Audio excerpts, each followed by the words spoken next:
Welcome to the Consumer Reports Camera Buying Guide. Buying a camera can be daunting, especially as technology now overlaps between models.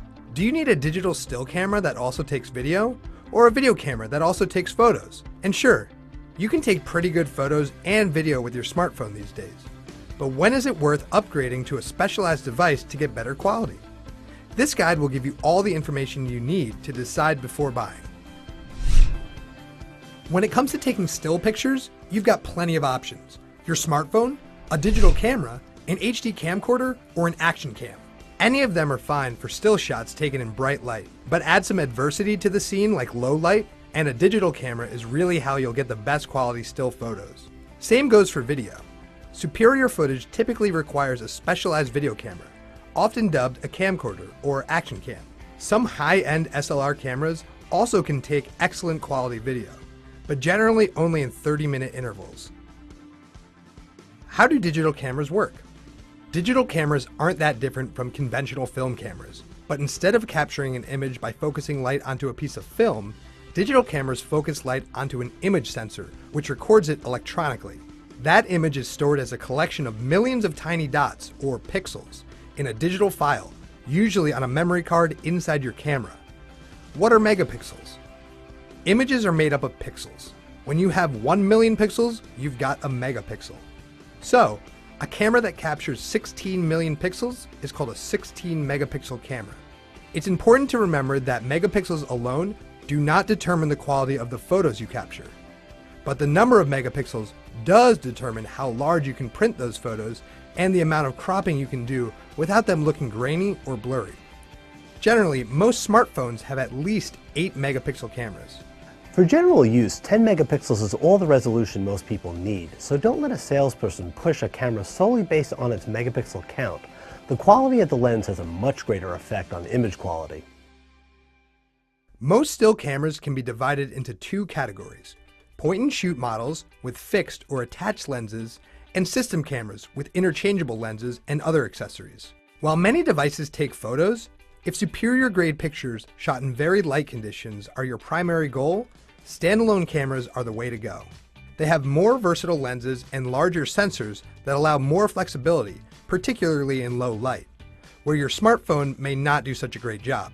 At Consumer Reports, we test 4 types of point-and-shoots, which generally range in price from $75 to $2,500.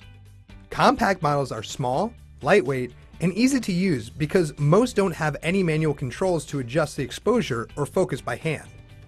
Some also come with touchscreen LCDs or lenses that can zoom up to 23 times. They're best for everyday events like family gatherings. Super zoom cameras got their name because of, you guessed it, their ability to zoom in really close, 24 times or more. Some models can go as high as 83 times optical zoom. That's enough to capture the craters on the moon. They're generally bigger and heavier than compacts and are great for sports, travel, and nature shooting.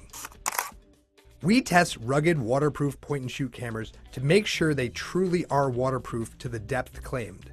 Most include GPS features for geotagging the location of your photos and can also handle being dropped. Since they're designed to be rugged and waterproof, these models sport lenses that don't telescope out from the body of the camera, perfect for shooting photos and video underwater or on the slopes.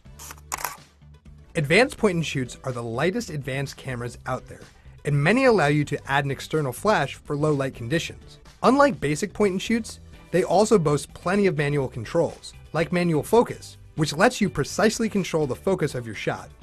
These models are great if you want the ease of use of a point-and-shoot, but still want the versatility and control of an advanced camera.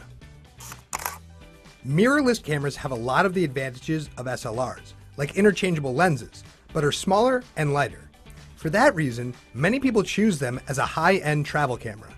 Expect to pay anywhere from $280 to $3,500. They have the same size image sensor, but, as their name implies, don't have the mirror SLRs do.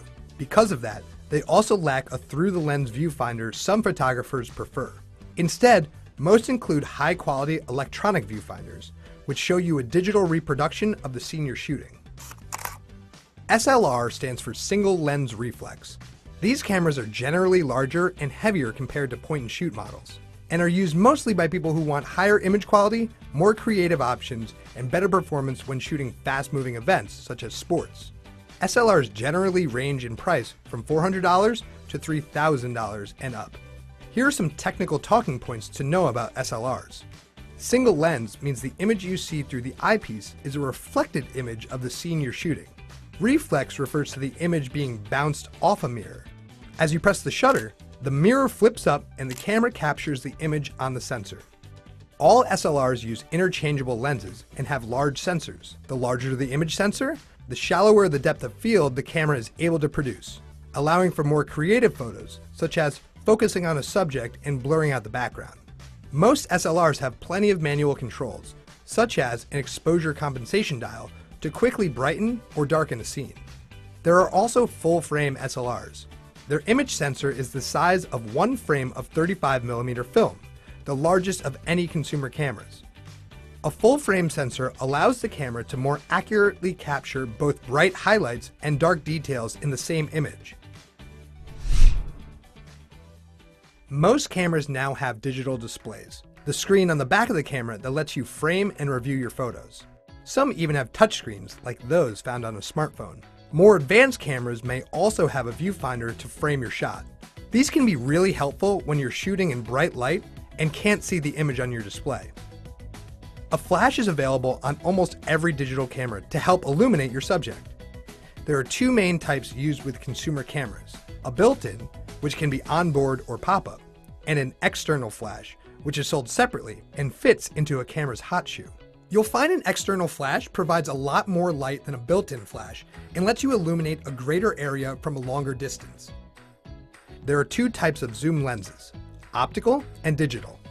Optical zoom is a true zoom feature because it uses the moving lenses of the camera to bring the subject closer without losing image quality. Almost every standalone camera uses optical zoom. Digital zoom only makes an image seem closer by magnifying the center of the frame without increasing picture detail. You will almost always lose image quality using it.